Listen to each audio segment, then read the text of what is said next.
the tape for this, our main event of the evening. We introduce the champion, Chris, the West Side Strangler Brennan. Let's get it on! Hey guys, we are doing the recap of UFC 277. Sorry it took so long to get out. PJ was out of town, and I cannot produce without my man PJ. So let's go. What an awesome card it was. It turned out to be, pretty exciting. I thought that maybe only the last two fights were going to be good, but there were good fights throughout. Absolutely. And the main card, the four that we covered, I went 100%. So if you did decide to bet using my bets, Danielle, my cousin, she said she always bets on my bets. She does. Yeah, she bets on my thing. So I'm like, okay, well, I said, if you lose, don't put it on me. But if you win, it was all me. All you. That's right. So, we went 100%. That's awesome.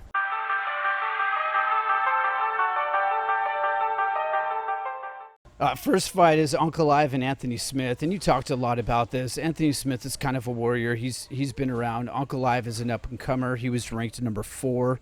Yeah. I don't think it does. I'm not sure if that ranking has changed yet. Was Anthony in front of him or no? No, it was 4 and 5. So Yeah, Anthony so was ranked number 5. So it was probably won't go anywhere. He had to steal a spot. You can do that like 8, 9, 10 area. Yeah. But 1, 2, 3, 4, and 5, those guys are chomping at the bit for the title. Like the number 5 guy could get a shot at the belt, Sure. Just depending on if 3 and 4 are fighting and busy or whatever. So I don't see his ranking moving at the moment. Just looking at the division, I kind of want to see what that division looks like now because, it was. Look at the rankings here.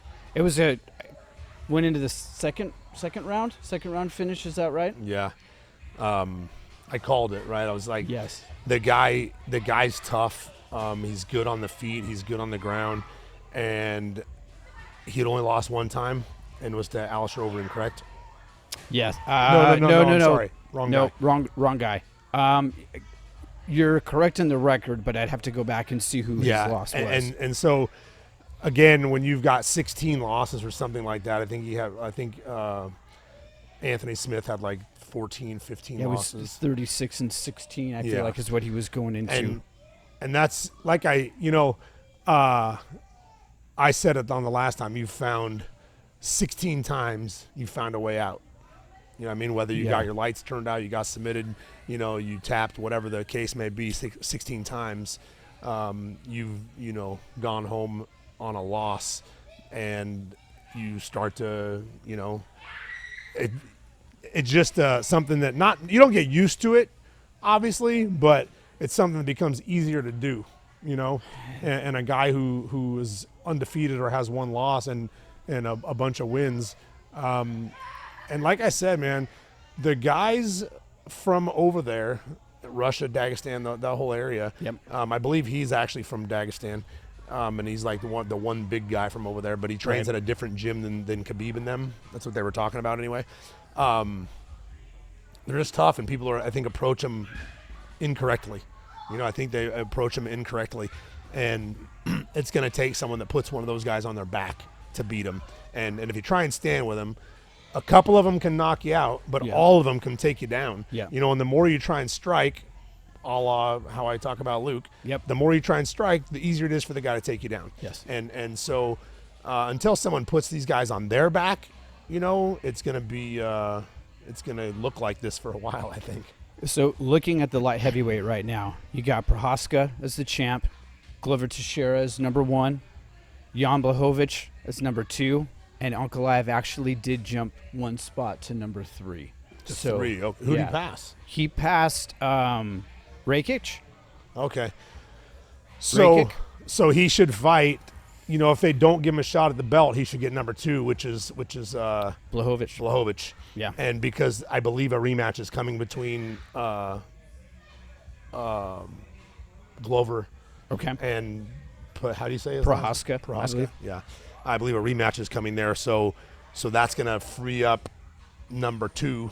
Yeah. And he's number 3 now.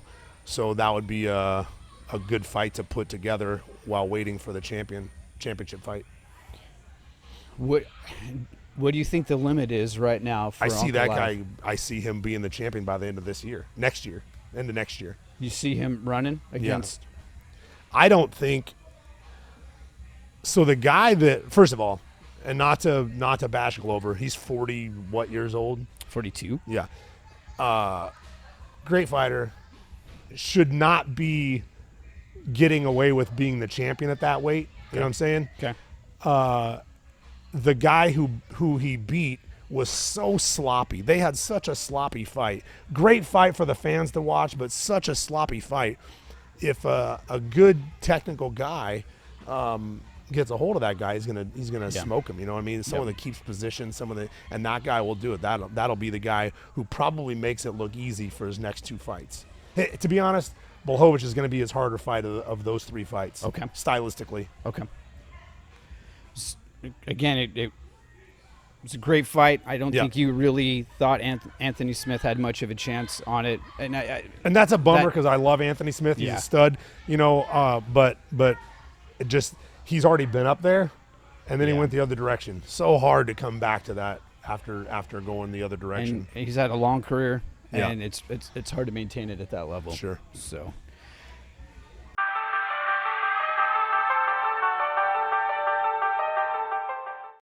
The next fight, I'm sure you'll have some interesting things to say about this. Derek Lewis and Sergey Pavlovich. 55 seconds. Yeah, for sure early stoppage. It was a bummer that it got stopped early. I was stoked on my call because I called Lewis losing the fight. Yep. And I still think he would have lost the fight had it continued. That guy was popping him, man. He was landing clean shots. He got, in 55 seconds, he landed 15 strikes. Yeah, that's. And how many did Derek Lewis land? 4. Yeah. He wasn't getting hit. Yeah. And that's the thing. If Derek Lewis can't hit you, he can't beat you. And that guy was hitting him, and he was landing clean, hard shots. And, I had it gone any longer, it wasn't going to get any better for Derek Lewis. That guy was landing knockout punches, and that's why it dropped him so early in the fight. I heard at least one analysis that talked about a little bit of a dead arm, that when Lewis went down, he kind of went down on that arm, and that arm didn't prop him up at all. And you see that, you know, when somebody's totally out, when that arm hits the ground, like there's no give. And right. If you watch it in real time, I'd hate to be a ref, man. So I right away thought it was fast. Commentators thought it was fast. What reassured me was I listened to John McCarthy talk about it. Okay. Who was, the ref. He's the main ref, and not anymore. But I listen to anything he says as far as reffing goes for the most part. Sure. And he was frustrated and thought it was a bad stoppage. Okay. And who was the ref? Dan Mergliotta. I think that yes. There's been a handful of mess ups recently, with him being one of them, and Herb Dean being the other one. There's been some fast stoppages or some let him get killed stoppages. And I'm a fan generally of Herb Dean. I mean, he's got a good reputation. I feel like he's got a good reputation. He's always up there.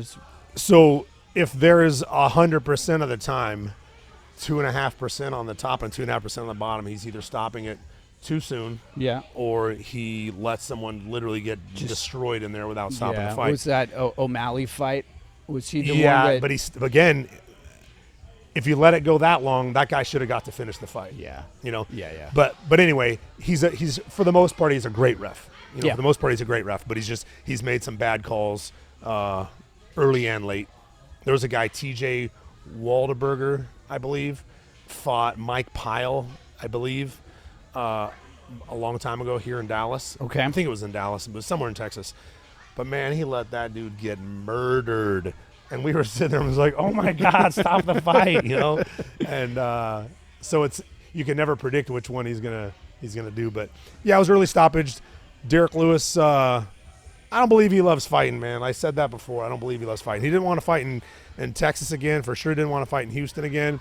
And I just didn't think that he had a chance against that guy. Yeah.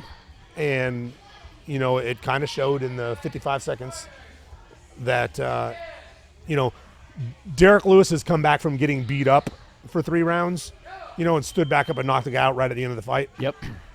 But he's not come back from getting knocked down, knocked out. Like, he's been wrestled and beaten up, but not like that where he's been beaten up on the feet and dropped and then got up and won the fight. And it was going the same direction as the what's my New Zealand guy's name that's drinks out of the shoe?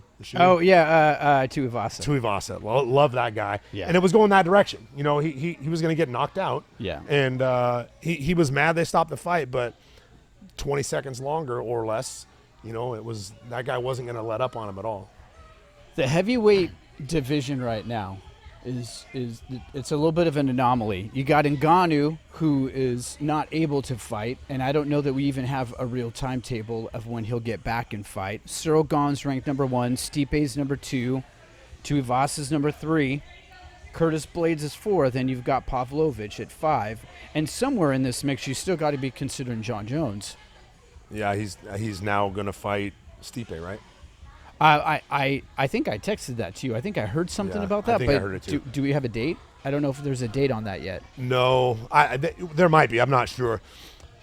What's weird about the heavyweight division of the UFC, there has never been a running champion ever since day one. Stipe defended the belt twice, and that was the most it had ever been defended and that before. was like a streak. He set a record. He might have gone longer than that, might have gone to 3, I don't know. But when he defended it the second time, he was breaking a record. Wait, what about Jon Jones? He's not been a heavyweight yet. This will be his first heavyweight fight. Yeah, we right, now okay. run into a guy who may get there and take over that division. I don't know that he does, but he did it in the light heavyweight division. If he is the same guy, as he was down there and as dominant, we could finally see, and not that I want to see that with Jon Jones because I'm not a fan, but we could finally see someone go on a run in the heavyweight division and dominate, Yep. But we have not seen that literally in 30 years, 20, 29, 30, however many years the UFC's been around, have not seen it. Yeah, that's really interesting. There's been a lot of great heavyweights. And out of anybody that we have, I would have thought that Ngannou could have done it if he could have stayed healthy. I think he's got the ability. I think he's got... Well, yeah, and he's technically still a champ, right? He is technically still the champ. He still could be the guy that does it. I don't know, but he's now getting surgery. Yeah, I think is it a knee that he's working on? And, I mean... what they say, that the best ability is availability. That's right. And you got to be in there. You got to be in the cage, otherwise. 100%. And they're more durable. Like we always talk about, the heavyweights are more durable than the rest of the guys on the card, the rest of the roster. Yeah. So when they're out, it's a bummer. Yeah, it'll be interesting to see. I'm excited for that Stipe Jon Jones match. I will absolutely buy that fight. And one of the biggest reasons is I just want to see who Jon Jones is now. Yeah. So many people put him up there as one of the best ever from an ability standpoint, and if you can just get in the ring or get in the cage and actually perform. And not blow it before he gets there. Right. Or the day after. Right. He'll always be a great fighter. It'll just be a matter of, is he a great heavyweight fighter? Is he still fast? Right. Is he still, able to... He didn't have one-punch knockout power at light heavyweight. He didn't have that. Yeah. There are a handful of guys in the heavyweight division that do have that. Oh, yeah. So did he gain that by putting on the weight, or does he still have to pepper guys and fight for rounds at a time? And then is there the corollary question to, can he, by putting on that weight, can he sustain that punch? Right, for sure. Can he sustain that punch? And I was going to say, can he sustain the distance going 5 rounds putting on that weight? But I would imagine he's professional. He's got professional coaches. They've got to be simulating that. So I'd imagine his conditioning has got to be, pretty good, or they wouldn't be considering fighting yet. So Jon Jones' brother is Chandler Jones, who's a starting defensive, and I think he's an edge rusher in the NFL, played for Arizona, and I think he's with Las Vegas now. They're freaks, and I got to believe that he's learning and figuring stuff out. And crazy story, and correct me if I'm wrong, I believe when Jon Jones won the light heavyweight belt, it was the same weekend as his brother played his other brother in the Super Bowl. I'll have to check that out. That's athletic family. I'd like to grow up in that family, You better end up being a Jon Jones, right? Right, because I have an older brother, and I know what I went through with him, so I can Yeah. only imagine. I don't know who the oldest of those 3 brothers is, but they were laying the heavy. Yeah, they're at older some- than John. He's the younger brother. Okay. Any final thoughts or comments on this one? No, again, bad stoppage. Didn't get to see Yep. everything, but I saw enough. Okay.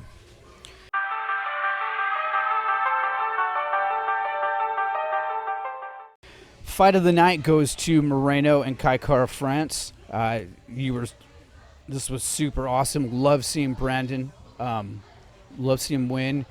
That was I feel like both fighters were super aggressive and in and out.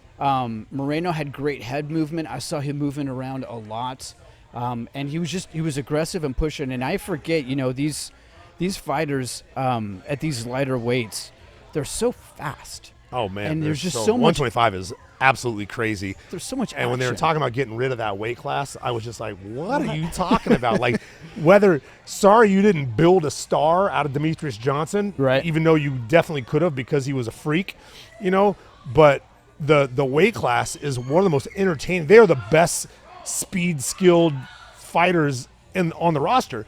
And there's never a not entertaining fight. There's never a fight that's not entertaining, that's boring. I was so happy for that fight. First of all, Kai Kara France is a stud. Yeah, put up a great fight. Super good, out of a great camp like we talked about, seems like a good dude. I love Brandon Moreno. The kid is such a stud, such a good dude, so genuine. Cannot wait to get back to Glory to get Luke to train with him, and get in some work with him. I was also stoked for James. It was the first world championship out of Glory MMA for James Krause. Yep. And to see him, he started to jump up on the thing, and they pulled him down, and he yanks the security's hand off him and jumps back up again. And he's like, I listened to him say something. He goes, "I'm from the trailer park. He ain't pulling me down." He goes, "No." Yeah, goes, it's "Not me." hilarious. And it was just funny to see. Or not funny to see. It was cool to see. Super exciting to see him jump up in his reaction to Brandon winning. And then Brandon winning, he just turned around and walked away like he does, like just takes it all in, just like, holy crap, I just did it again. And the kick, I've never been dropped with a body shot. Okay. I don't know how, lucky. Pat Miletich kicked me hard once in the ribs, but it was the ribs. It wasn't the liver. Yep. Gomi, we were tied up against the ropes, and he literally went like that in the clinch. Yeah. And it hit me in the solar plexus. I was like, whoo, and then I was fine. Okay. Last 2-3 seconds. Okay. Never been hit in the liver, and I've watched it now multiple times. Lucas has dropped 3 people in a row with liver kicks here. Okay. Because it's southpaw, so it's there all the time for a southpaw. Yes. Brandon threw the right, stepped forward, so his right foot was forward, so he could throw the left kick. Yep. Right before he walked out, James said, "Hey, throw that 1-2 again. Finish with something sometimes, and finish with the left kick sometimes." And he walked out and finished with the left kick. It didn't land with the shin. It was short and landed what looked like the foot and the toes, Okay. which probably poked straight into the liver. And because there was no, it was instant. Instant. He got hit and instantly dropped and covered, and I was like, whoa. Yeah. And if you drop like that, like you can get buckled over and recover, but if it's bad enough to drop you like that, I knew there was no coming back. Like he couldn't even defend himself. He just turtled and turned over. What is it with the liver shot that sometimes it's almost like a time release? You hit it and he's like, I'm good. Nope, I'm not. And then they end up on the ground. What is it? I think it's just where it lands. It's the same as getting hit in the head. Some punches are gonna rock you, and some are gonna turn your lights out. And that is a shot that, if landed correctly, it doesn't matter if you're tough. It doesn't matter if you're in good shape. It doesn't matter anything. Yeah. If there's not a lot of muscle in front of it. Yeah. And if it gets hit, it shuts down. just biology, and your body right? is just done. It is a wild thing to see. But I was so stoked. I jumped off my couch. I was like, yeah, no, I'm sorry. We were driving. We were driving home from Alabama from wrestling. Yeah. And the whole van went crazy, because we had 15 kids in the van with me and Luke and Tyler. Okay. And we went crazy when it happened. And then I started messaging James right away and congratulating him. But what a crazy night.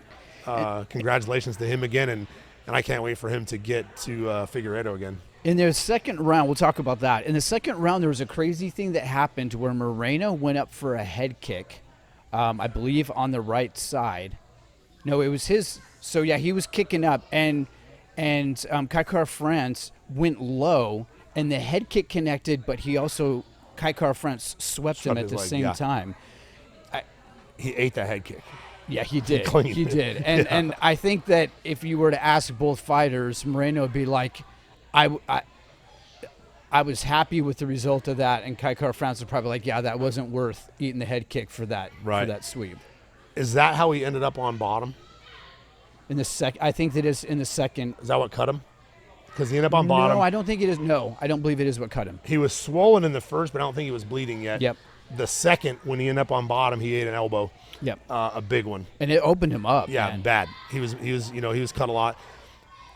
The time he slipped when he got kicked out from under, not slipped, but got swept from the head kick, he started getting up, which I always tell people to stand up like the old school Gracie way. You're going to stand up in base and back up as you stand up. Don't stand up into them. Okay. Bro, he just leaned forward into the kitchen, and I wish I could stand him and show just Kaikar France's left, right, just bombing on him, and they all landed until Brandon was back on his feet again, and then it was 10 seconds later he went after him and landed the body kick. But it was just like, holy smokes, he just stood up right in the middle of all of his punches and ate them all. Didn't slow him down at all. I don't know how you absorb that. I don't know. I mean, obviously, it's a fighter mentality, but just like getting that and be like, no, I'm still going to get up. And he wasn't stepping back. He was stepping up and moving forward. Yeah, he was coming up into him as that was happening. And it was giving Kai the opportunity to step backwards as he was throwing and just clean shots. Were they body shots? No, was it? all to the head. Geez. Straight to the head. I noticed Moreno's reach. His lead jab and his lead hooks, it feels like he could punch you from 7 or 8 feet away. He's got a lot of range in there. Is that something you train for, or is that a natural just kind of ability that you think he's bringing to the fight? No, he for sure, if you're a longer guy, and he was a couple inches, I think 3 inches taller than him, 5'7", I think, and 5'4". Let me see if I can pull it up real quick. Keep talking, though. And so he's going to use that jab for range. He's going to keep length, keep distance there and keep him away from the jab. Kai was still landing on the feet. He was still landing clean shots. It was a tough first round and even tough beginning of the second round. But like I said about Brandon Moreno, he is a Mexican fighter. Yeah. He is a hard-headed, good-chinned.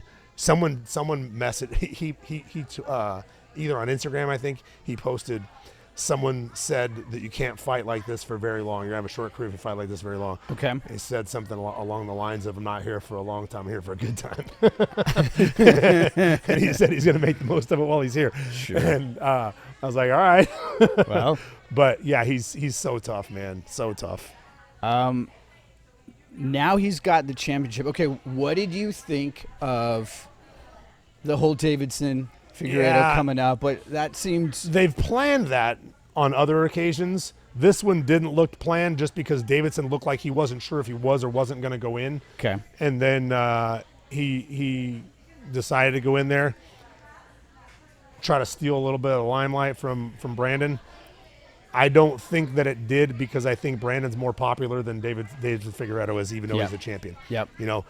He brings an entire country and part of our nation because he trains in Las Vegas and at Glory in Missouri and California, Texas. When he fights in both of those places, the crowd is there, because we're so close to the border. He is a wildly popular lightweight or flyweight, little guy. And so I think that it was meant to do something that it didn't do. I don't think it stole much from Brandon, even though that was the point of him doing it. Right. And, we'll see if him getting in the cage meant anything at all. We'll see if he stays and fights Brandon. If he doesn't fight Brandon, if he moves up, there was talk of him moving up. Okay. We'll see what happens. But unless he gets in the cage with Brandon next, all that was for nothing anyway. Just try to steal some of his shine. So we all know this. Davidson and Moreno, they fought 3 times. Literally, there's a win, loss, and a draw for each of them on it. Yeah. I don't know that there have been any other matchups that have gone 4 fights, but it's interesting that this one they're both 500 right now. They're both, they're evenly matched. Moreno's last 3 fights before this were Davidson Figueiredo, but Davidson hasn't fought since Moreno. Right. And obviously we had Moreno get the title here. So do you think that there's going to be there are 2 belts? Can Davidson fight first? No. It's got to be to unify the belts. Yeah. That has to be the next He's fight. not fighting anybody before he fights him unless he moves out of the division. What do you see happening there? I mean, I don't know. Hopefully he fights him. Hopefully Brandon, is able to solidify that. Not trilogy, quadrilogy. I don't know what you call that. Yeah. Whatever. Hopefully he's able to solidify that and not go back. Get done with him and move on and fight somebody new. Yeah. And again, I give him 2 losses and two wins and 1 draw because he took the first one on a week's notice and went to a draw with him. Yeah. Which means it was some judges, were in favor of one or an even fight between the 2 of them in 5 days' notice. The next time they fought, he choked him, early, second round, I think. Was it? Do you know? Can you look? Yeah, actually, I just had it up. Hold on. But it was a submission, and let me see if I can. I don't think it was long. Brandon walked out there and looked like a savage and just picked him apart real quick, ended up on his back, choked him. Submission rear naked in the 3rd. That was the 3rd? Yeah, 226. Dominated before that, though. He was leading that fight from start to finish. He just looked really sharp. The next fight, he lost the decision that even people still thought he won that decision. Yeah. So I see him winning the 4th time and not looking back after that, moving on.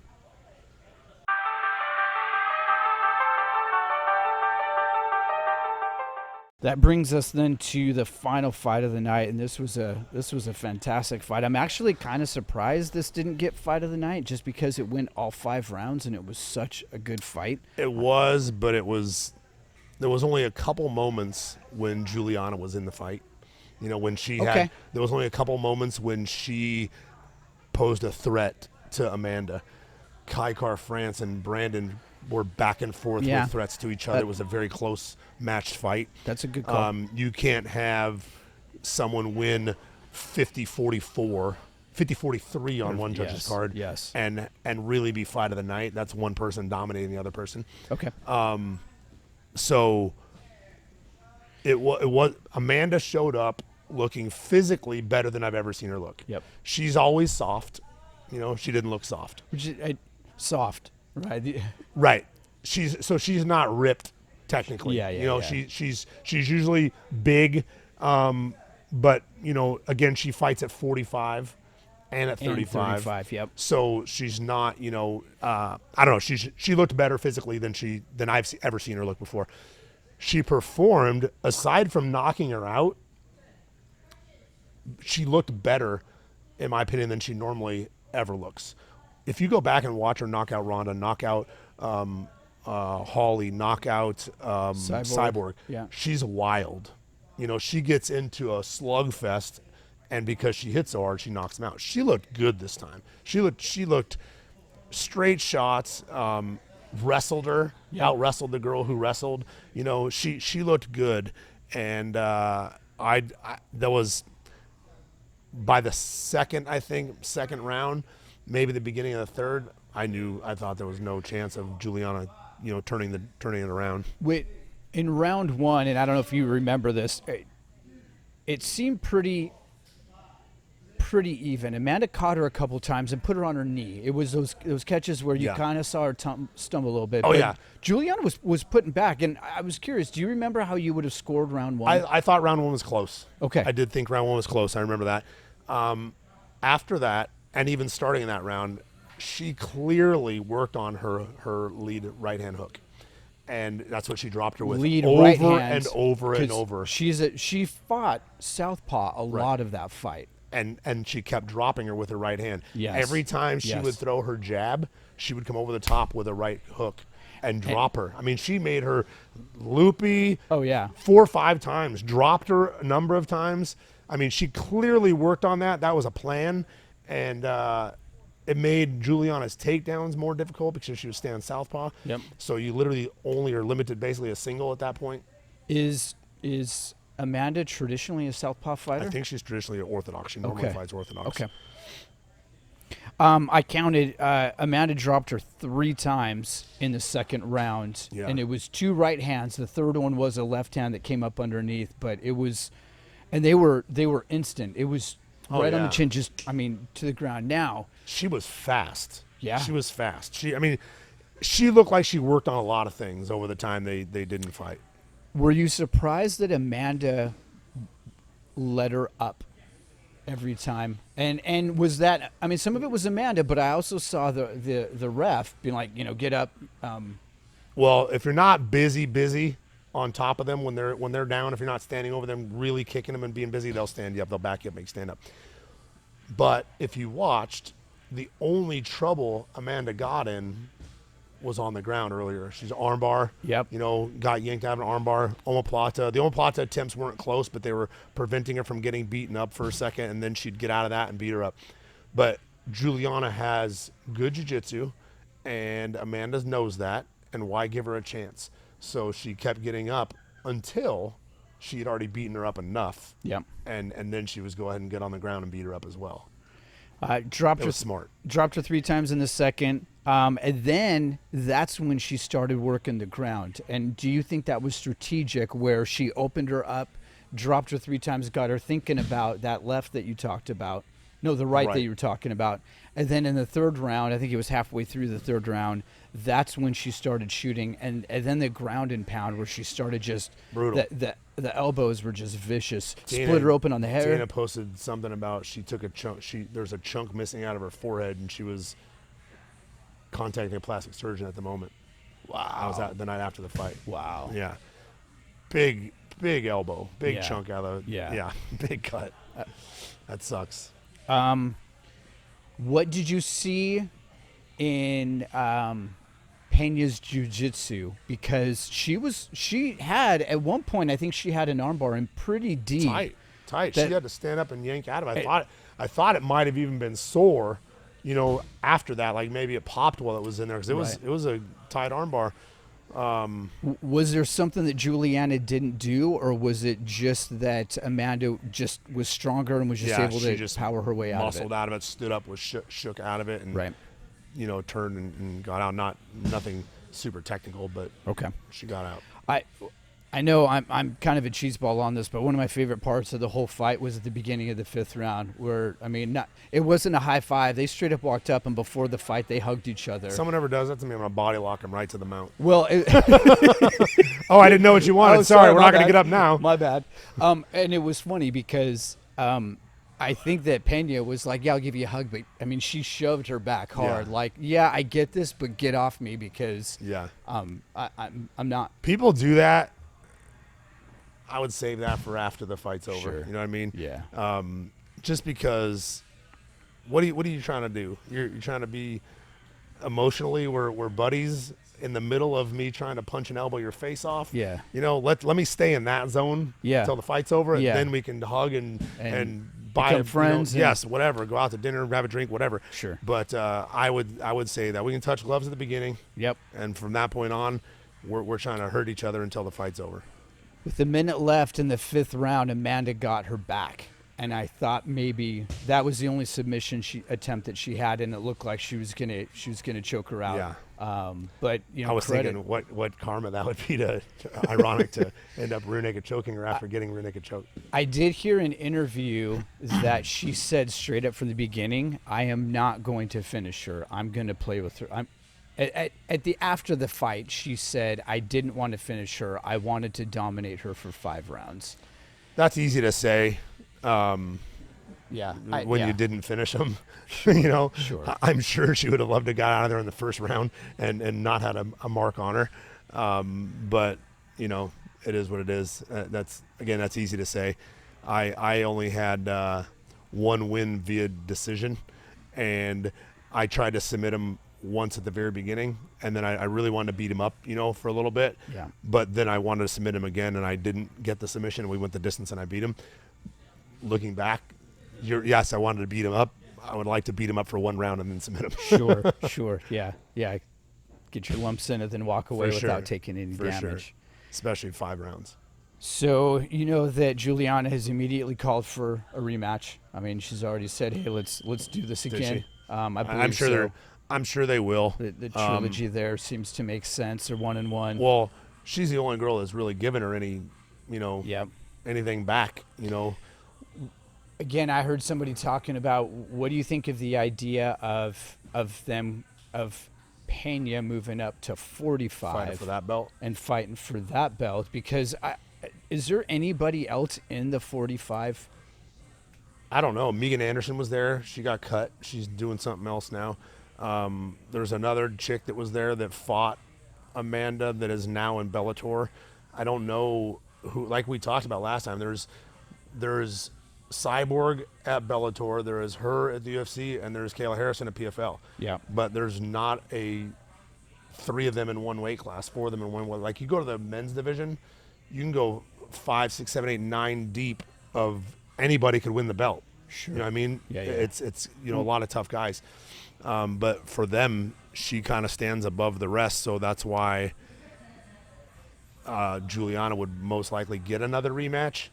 And after that, I don't know. After that, I don't know what they would do. So I take this for what it's worth. On the UFC's website, when you look at the women's featherweight division, it shows Amanda Nunes as champion, and there's nobody listed below her.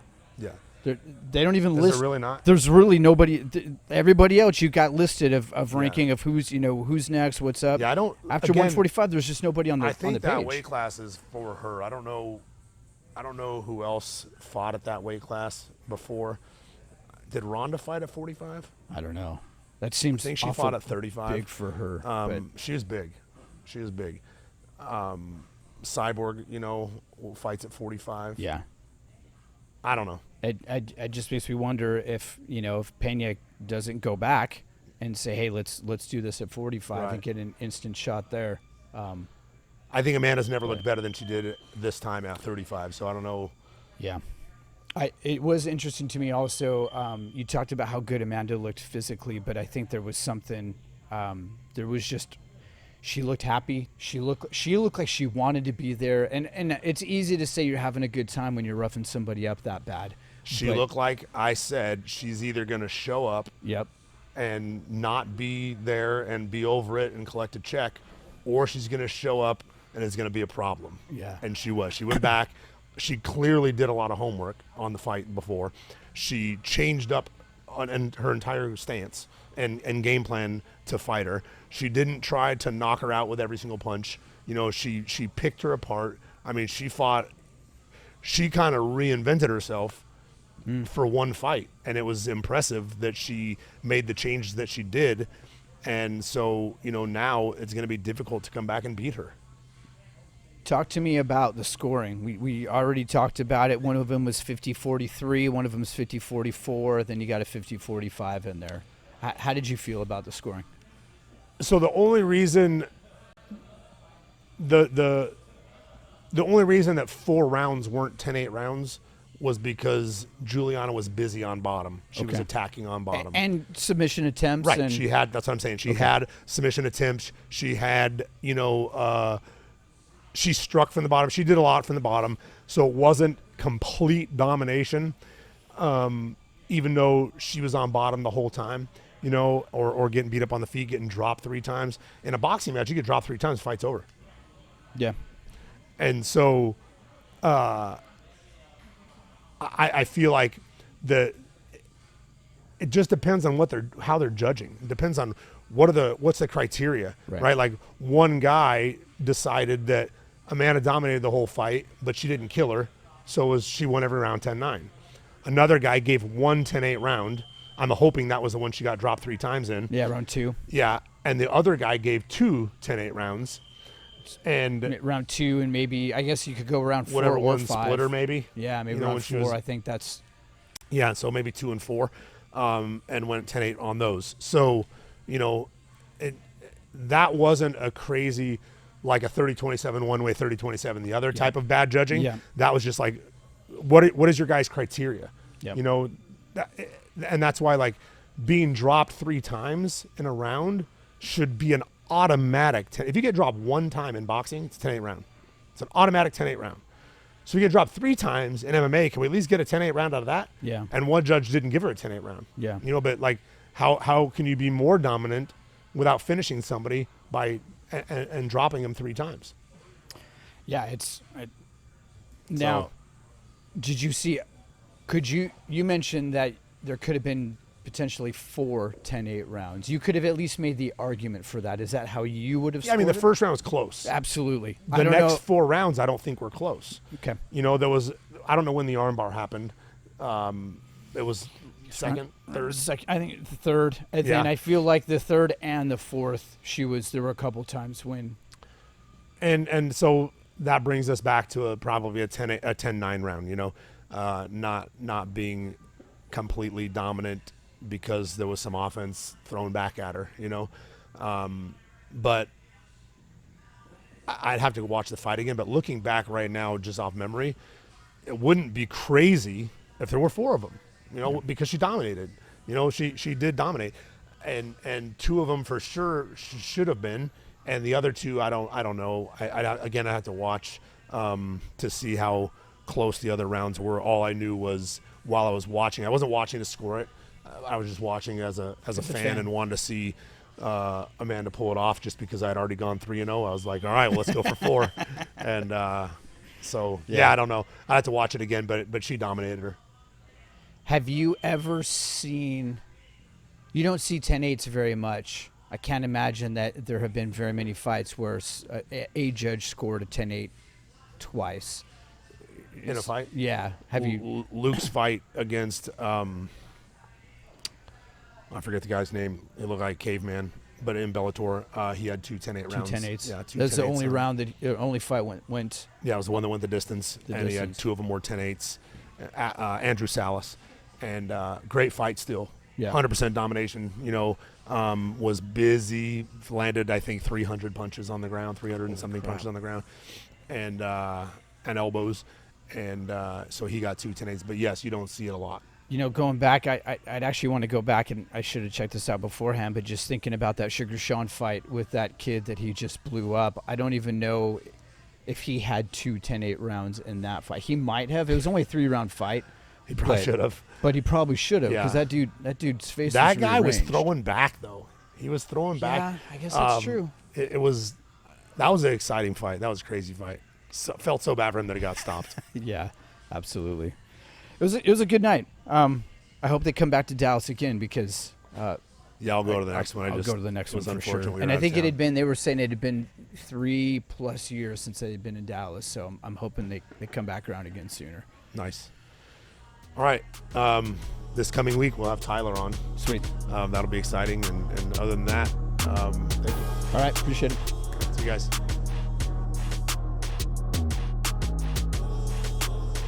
It is all over, just like that.